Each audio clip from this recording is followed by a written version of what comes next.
आगे कल्याण यात्रा में नीलकंठ वर्णी गुजरात के सौराष्ट्र प्रदेश के लोढ़वा गांव में पधारे।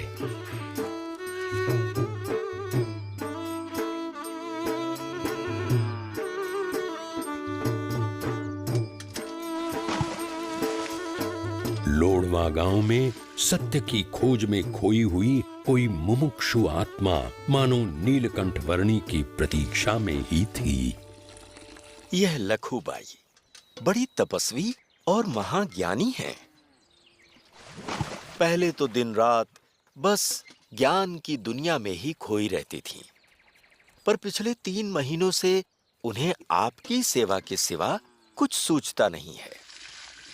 वैसे तो हम दोनों वर्षों से उनकी सेवा में हैं, पर जब से आप पधारे हैं तब से सारी सेवा वही कर रही हैं।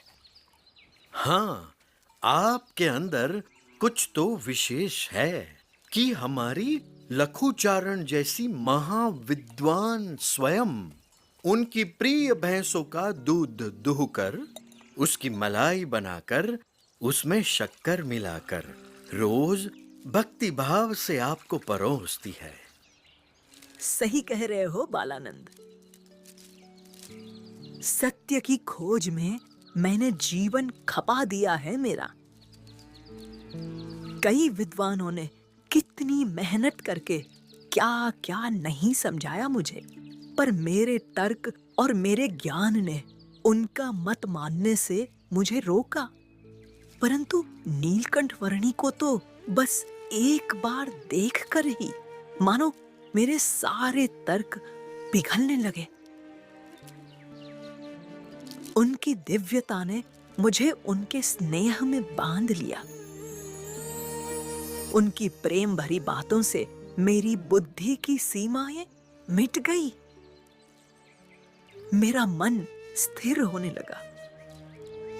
मेरे ज्ञानी मस्तिष्क में भक्ति के बीज फूटे और मुझे सच्चा ज्ञान होने लगा कि परमात्मा साकार होते हैं। और मेरे अंतर्मन ने मान ही लिया कि वह परमात्मा तो इन नीलकंठ वर्णी के रूप में मुझे साक्षात मिले हैं। अब इनकी सेवा से अधिक मेरे लिए और कुछ भी नहीं है। माई, आपने 3 महीनों तक भक्ति भाव से मेरी सेवा की है। उसके फल स्वरूप आप कुछ वरदान मांग लीजिए। मेरा पुत्र और मेरी भैंसें मुझे सबसे प्रिय है। उनको अमर कर दीजिए।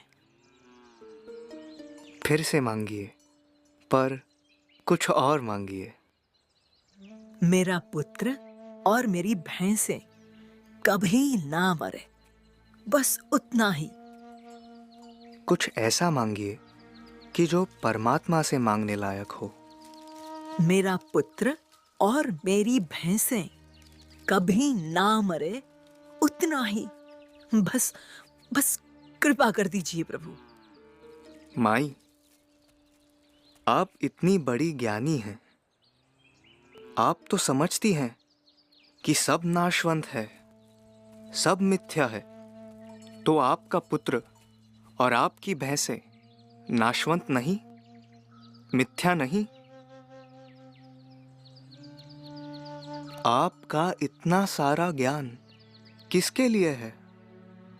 मात्र लोगों को कहने के लिए, या ज्ञानी पंडितों के साथ वाद विवाद करने के लिए? यदि आपका ज्ञान आपको ही काम ना आए तो उस ज्ञान का अर्थ ही क्या?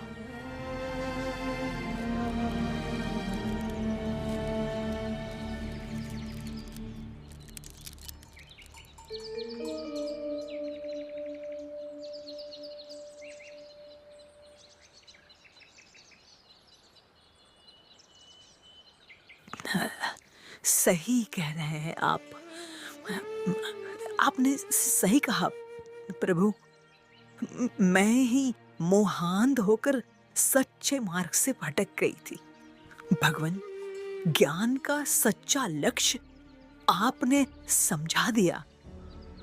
अब तो बस यही मेरी मांग है कि मुझे सब मोह माया से मुक्त करके मेरा कल्याण करना। नीलकंठ वर्णी, मेरा कल्याण करना प्रभु। अब आप समझ गई माई। तथास्तु। धन्यवाद प्रभु, धन्यवाद।